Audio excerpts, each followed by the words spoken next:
So I finally got around to watching the KonoSuba movie, and I'm the type of person that, just because the way anime films are, sometimes, yeah, they get released outside of Japan in theaters, but it's very hard to talk about on YouTube in terms of grabbing screenshots and stuff. So it's like, once they're out, that's typically when I'd go check it out. But if there isn't a new season of the show in question around the corner, I'm like, hey, I'll just wait until there's a new season. So that's what we're doing. Yes, I know episode 1 of season 3 leaked early, but it doesn't officially start till next week, so I said, hey, now's the time. We're gonna watch the movie, and then next week we'll start the season. And boy, man, am I glad I don't have long to wait for a new season of KonoSuba, because I don't know anything about the discussion around this movie, except, like, my most valuable patron has been asking for me to cover this for a long time. I don't know if this will be a controversial opinion, but I think this is, like, the most entertaining piece of KonoSuba media, period. I shit you not, like, the first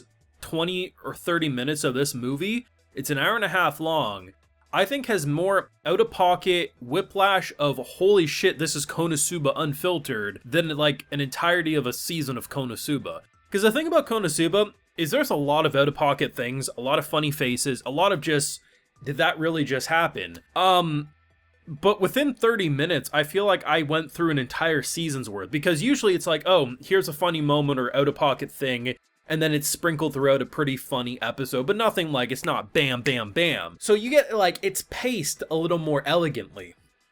This movie said, nah, you get no weekly breaks. You get nothing. We're just gonna slap you around, and Jesus, man, within the first third of the movie, an army of orcs wanted to death by Snoo Snoo Cosma. He saw the pearly gates. He almost crossed heaven's gates there.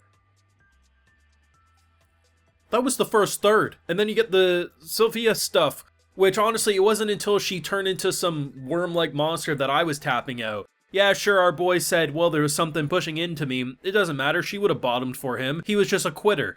But Jesus, man, this movie was a whiplash and then some, but it was so funny. It progresses the actual relationships quite a bit. You get to see the Crimson Demons, who are just, I mean, as someone who watched the Megami spinoff, that was fantastic. And honestly, I think my order of how I watched it let me appreciate Union's moment even more, and I'll touch upon that in a bit. That was 10 out of 10. That's how I'm feeling anyway. I have a full live reaction to this entire movie though over on my Patreon if you want to see my full uncut thoughts to this or any of the future season 3 episodes. It's going to be over there if you're interested. So, first things first, I do want to touch upon a little character development. And that is, if anyone saw the Megami spinoff, An Explosion on This Wonderful World, we got to see a bit of their village and how it was. And Union was a very out of place person. Like, everyone else was just chuny as hell, and honestly, it made you look at Megami as actually pretty sane in comparison to most in the village. Near the end of the film, ultimately, she actually does kind of like this, like, chuny-like intro of who she is. It's nothing too extraordinary, but she normally would be the character very, like, skittish and just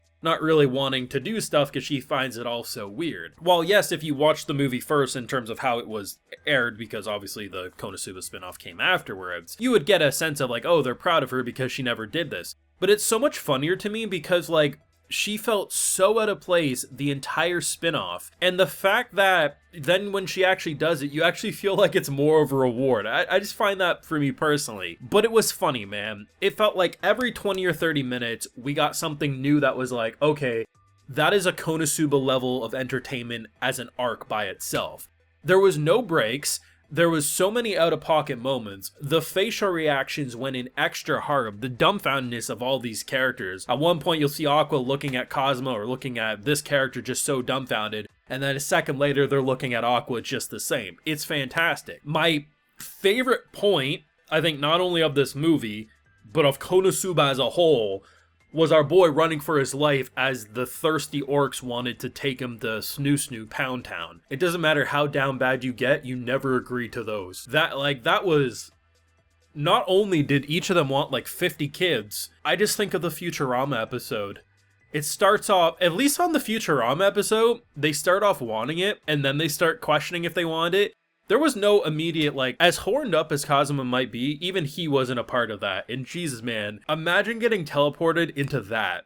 That is hell. That is absolute hell. And then just the fact that we go home, we see Megami's parents, who, goddamn, they are so poor. Immediately, they're like, what is your intentions with my daughter? And as soon as they hear that he's a future millionaire, It's like, oh, son-in-law, son, how glad we are that you are home. Like, when they talk about how, like, they have, like, this watery rice, and then the next day you actually see it, it's like they're pretty much drinking warm water with a couple strands of kernels. I'm like, I honestly felt bad. I really did. At this point, I'm like, yeah, it's no wonder they're so, please just get our daughter and I'm like, the mom might have actually been more out of pocket than I was willing to give credit to, even after, like, the spinoff. She locks them in the room together, and it's not just that, she listens. She wants to make sure that she hears baby making sounds, pretty much. Like, it's easy to forget how crazy KonoSuba can be, but when you see a man running for his life because he is about to be taken to Pound Town against his will from a bunch of very ugly orcs, to then a mother selling off her explosion delinquent daughter because goddamn sugar daddy got money, to then ending with the whole, she's just, I mean, she was hot. I ain't gonna change my opinion. As soon as she got into the worm body and everything else afterwards, I tapped out there, but prior to that, I was like, hot's hot, I ain't gonna judge. The idea, though, that a close second, maybe even, I don't know, it's either him running from the orcs or his take me moment. I'm not sure which I would pick over the other, but those two moments I think are peak KonoSuba, like nothing's topping them, at least in terms of what's come before. So, he wants a little appreciation, right? And it's such brilliant comedic directing, so he's just like, he's holding on to the melons like they're water jugs on his shoulders. And he's like, you guys don't appreciate me.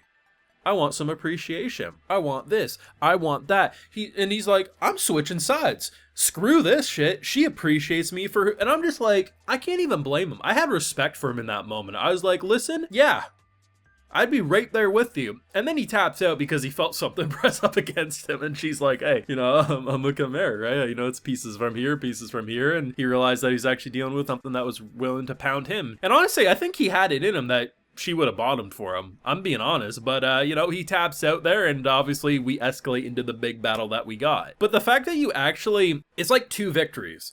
One, Megumi's sister is the one who pulls the trigger and kills the initial body, which was pretty unexpected. But the fact that he baits her by saying he takes off his clothes, I'm ready for us, I love you, this and that. And as everyone's building in all their mana, they channel it into Union and Megumi, who then launch an insane attack. And the fact that she then realized, like, he's like, hey, listen, let's go to, he's like trying to do some Romeo and Juliet stuff. She's believing it. It's so funny. And in her dying moment, she realizes that he screwed with her because we have, of course, Aqua prior to that blessing him like a dozen times to make his luck extra better. And she's like, I still love you though. And I'm like, maybe this is the OTP, you know? Everyone's debating, is it going to be Darkness? Is it going to be Megumi who he ends up with? I think secretly she'll come back from the dead and that's the OTP. But in actuality, I think after this movie, I gotta give the edge to Megumi. Season 2 really put the focus that it could be Darkness who ends up in a relationship, but I actually think it's Megumi, mainly because not only throughout the movie do you get a lot of sense of chemistry,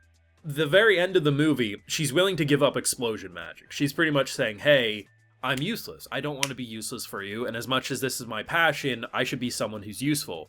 The dude upgrades her, and we see that her explosion magic is even better now than where it was at, and he's like, I don't want someone who can do this. I want someone who can one-shot the Demon King. It just is a very powerful moment, and I think while there's still, you can debate who ends up with who, I think she's got like at least a 60 to 70% chance of quote-unquote winning in terms of who ends up with who. But Kazuma was great. The voice actors, I think one of the best parts about how I understand, because for me, I rarely go out of my way to read a source material anyway, but I've seen this a lot. People who I know, just based on my own comment section, recognizing the names. I have people say they refuse to read KonoSuba. Not because they don't like it, but it's because the voice actors are too good. And I completely agree. The VAs, and it's not just Kazuma, the VAs in general, the way they enunciate, the way they scream and do this ridiculous acting, and then they'll do the cutaway shots, is so freaking good. Like, I'm absolutely rolling every time I hear any character talk because they feel like they sell their bullshittery so well. It is just such a good movie. It's canon. It's actually plot relevant. Like, this takes place, it goes season 1, season 2, movie season 3. And then obviously KonoSuba spinoff before everything if you really want to go that way, but you can pick and choose your order. But this isn't just like some anime original movie or anything. Like, this is considered an actual arc, right? So the fact that this is wanted before you watch season 3, I had more expectations than I normally do, because sometimes when I walk into anime films, I'm like, I might enjoy it, but I can understand why I don't need to say you have to watch this before the new season. This, it's like, oh shit, like this, you knew walking in, or at least I knew I did, that this was important. The story was good, the interactions were some of the funniest I've seen in KonoSuba to date, and it just felt like it was very expressive. Yeah, the titties be flopping around, and they put the jiggle physics to work in this movie, especially given who we fought. But in general, there was a lot of expressiveness. The animation, especially towards the very end with that, the initial like powering them up and then the explosion at the end, fantastic. But in general, it felt very consistent. Like when KonoSuba dips visually, usually it's intentional, but even if it's not intentional, the show's so silly you don't really find it a distraction, because the characters most of the time are going to have a dumb look on their face because of the bullshit in front of them. So it usually just adds to the comedy whether it was intentional or not. It felt consistent, it felt polished, this felt like a 10 out of 10 KonoSuba arc. Now, of course, those are my feelings. Let me know what you thought of this movie, and how excited are you to watch the full season 3, because I know most of you probably already checked out episode 1, but yeah, let me know what you're feeling down below. Leave a like if you enjoyed, subscribe if you're new around here, of course, ring that bell so you can notify when I upload more, and I'm gonna have full live reactions to, not only I covered the spin-off in full, I got the movie now, and we're gonna be talking about season 3 over on Patreon as well in live reactions if you're interested. And hey, while you're over there, I'll also give you a video shout-out. Today we got Husan Ostro, Andre Conan, Real Chill, Christoph Zanowski, JMW, and Child. So I appreciate the support, everyone. Please take care and have a good one.